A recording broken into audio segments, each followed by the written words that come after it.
Today, I'm going to share with you 5 of the biggest LSAT prep mistakes I see. I've seen these mistakes consistently over my 15 plus years of teaching the LSAT. I made many of these same mistakes myself back when I was studying. I started off with a cold 152 diagnostic. I ended up increasing my LSAT score 23 points to a 175 on the exam, putting me in the top 1% of test takers. Now, if you've made any of these 5 mistakes, you're certainly not alone. Literally thousands of students have made the same mistakes as you, but you can overcome those mistakes and improve your LSAT score significantly, hopefully ending up in the 170s yourself. So let's get into it.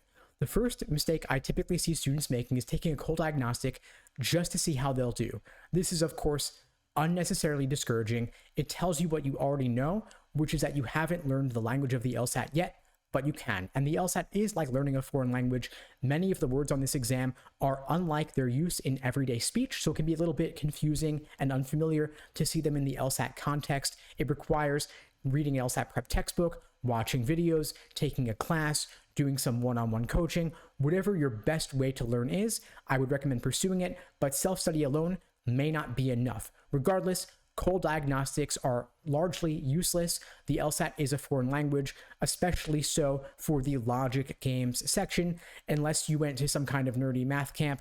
But if you haven't, don't worry. You can improve on the logic games significantly. And if you just can't crack the code of LSAT logic games, that's totally fine. They are removing the logic games section after the June LSAT, in which case you'll be able to avoid them entirely.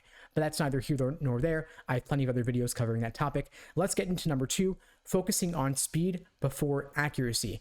This is when students just jump into taking practice tests, test after test. There are nearly 100 released LSAT practice tests, which can make it incredibly tempting jumping into exam number 1 and then taking test after test, oftentimes on consecutive days, going from exam number 1 all the way up to exam 94, which of course is a recipe for burnout and risks wasting valuable practice material. The point of taking practice tests is not simply to measure yourself, it is to learn from your mistakes, which brings me to mistake number 3, not properly reviewing your practice tests. You don't want to just fall into the trap of measuring yourself, being happy or sad about those practice test results, and then moving on to the next. You want to figure out what are the mistakes you're making and why, what are the tricks and traps on the LSAT that you are uniquely prone to falling for, so that you can avoid making the same mistake again. Again, the purpose of taking these practice tests is not to measure your results on a graph or a chart like I did, graphing the trend and seeing, am I going up, am I going down, am I going to be happy or sad about this result, and then just do that for all numbered 94 exams. It is instead to see what are the gaps in my understanding, where do I need to review the basics, do I need to watch a course lesson video on this, do I need to review a textbook chapter on this, do I need some private one-on-one support to go over this with an expert, whatever it is going to be for you, whatever is going to be your solution. The definition of insanity, of course, is doing the same thing over and over and expecting different results. If you're just taking practice tests, but you're not reviewing the fundamentals and you're not discovering what mistakes you're making and why, you are doomed to make the same mistakes again. That's what I want to help you avoid. That's what I've spent my career helping students do. At LSAT Unplugged, we offer live online classes via Zoom, on-demand video courses, small group coaching, and one-on-one coaching. If you'd like my support, you can check out the links below this video to find out more and to book a call with me and my team. We'd be glad to help you out. I've developed a technique called the Socratic Review Method. It is a framework to help you do just that. Learn from your mistakes so that you can avoid making them again. Mistake number 4 is stopping before you're done, stopping short of reaching your fullest potential on the LSAT, being satisfied with a mediocre LSAT score that does not reflect what you are truly capable of. A lot of students just get fatigued with their LSAT prep. They say, you know what, enough, I'm going to get what I'm going to get. I'll go to law school and move on with life.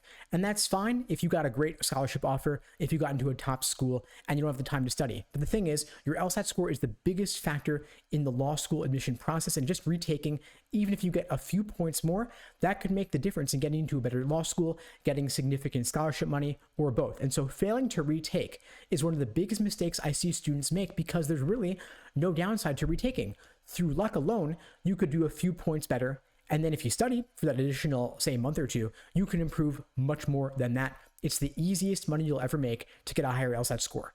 Now, mistake number 5 is studying too much each day, which risks burnout. I mentioned earlier, taking test after test just to see how you'll do, which is, of course, a recipe for burning through valuable practice material and risking burning out where you're fatigued, exhausted, and just sick of the LSAT. You want to be done with it already.